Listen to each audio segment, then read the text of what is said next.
Welcome.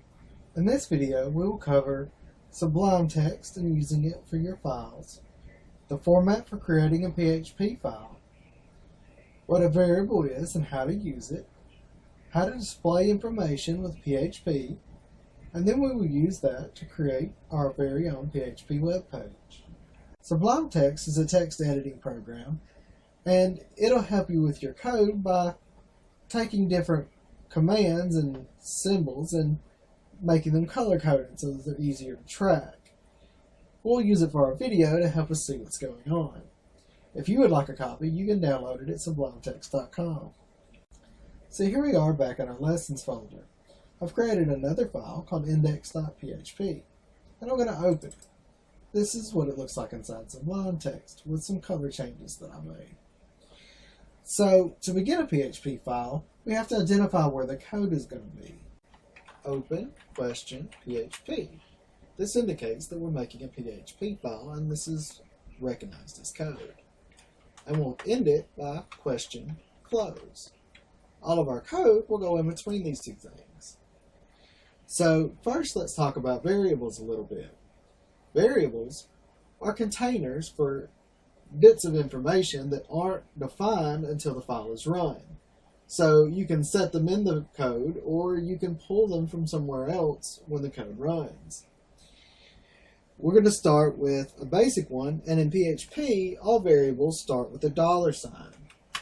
$sign, and we give the name. I'm going to just say var. And we'll set var equal to 4. And all statements in PHP end with a semicolon. So next, we'll do another variable, and we'll call it var2. And this one we'll set equal to a string. We'll open some quotes and put in some code. Hello from Creative Online School.com.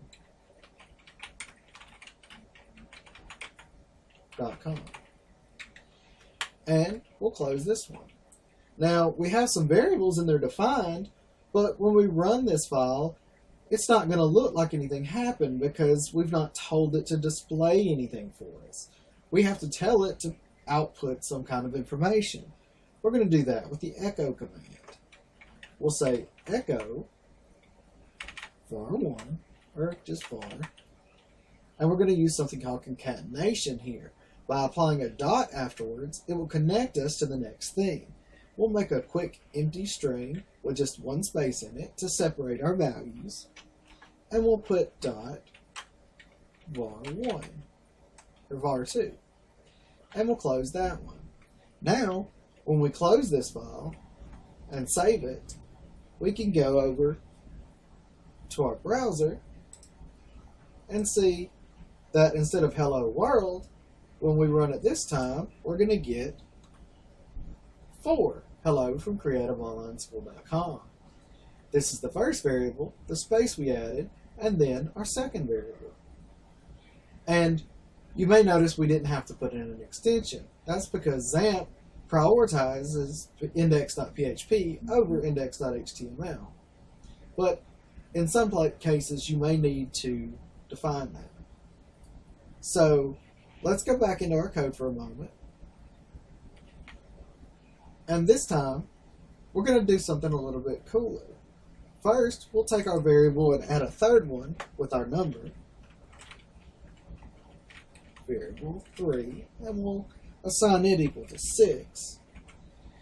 And instead of just having a basic string, we're going to say we have some HTML in here. Now I'm going to paste it in so that you don't have to watch me type it, but if I paste here, we've now got some HTML tags and a new body tag.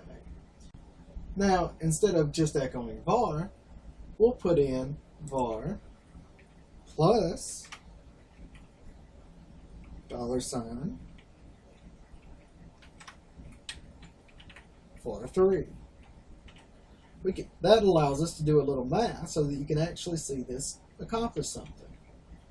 And now that var2 is its own HTML, we no longer have to concatenate it. So we can have this as a statement, and we can echo just var2. So let's save it and watch it run. There you have it. We have our total of 10 and a new header of hello from creativeonlineschool.com.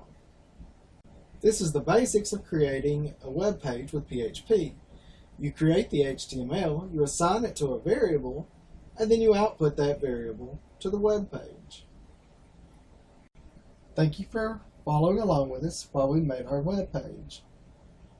This and other lessons can be found at creativeonlineschool.com.